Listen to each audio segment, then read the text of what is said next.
important is purpose in a relationship? You talk about this in your book. Yeah.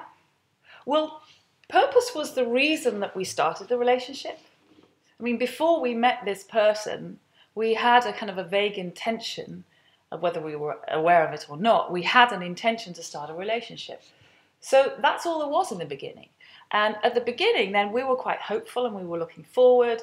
And as most of us have experienced, in the very first days and weeks of the relationship, it went great because we were still looking forward.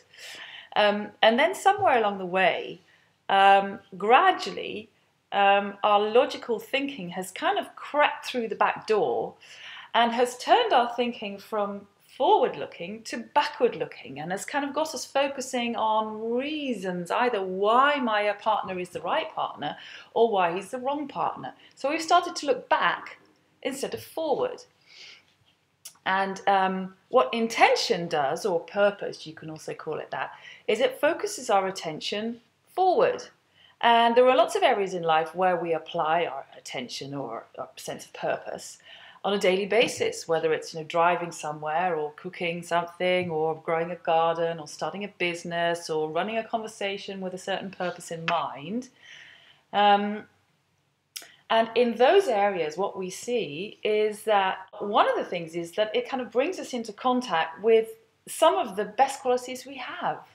When we're connected to our intention, then we become creative and we become flexible and we start looking for solutions and we even have a lot more fun and we become proud of what we've done and we start focusing on ourselves rather than blaming someone else. And this is a way of being and of handling life and relationships that results from focusing on our intention rather than focusing on the reasons. So this is why you likened a relationship to a hiking trip, and when you choose a partner, you liken them to a partner that you're with on the hiking trip.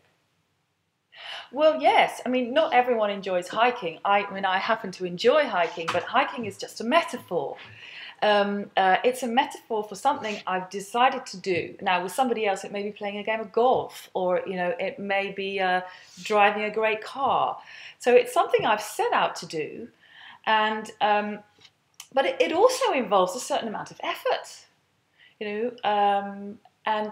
But with any sport or kind of a pastime that we decide to do, when we put effort into it, we don't look at it as a chore, but we see it as an investment that they're very, very willing to put in. Now, imagine how relationships would look if we handled them this way. So how should someone use your book effectively? Well, the book is designed really to create a kind of a daily workout, if you like. So it offers a way of training your thinking on a daily basis, or a weekly basis is also fine, but on a regular basis, training your thinking and actually turning around some of the patterns that most of us have learnt that aren't actually helping us. So how the book works is it first explains why a lot of the mechanisms and ways of looking at things that we've inherited and learned from the culture around us. It explains why these don't work, and it offers a series of tools and exercises to really start internalizing a very different way of looking at things and approaching things.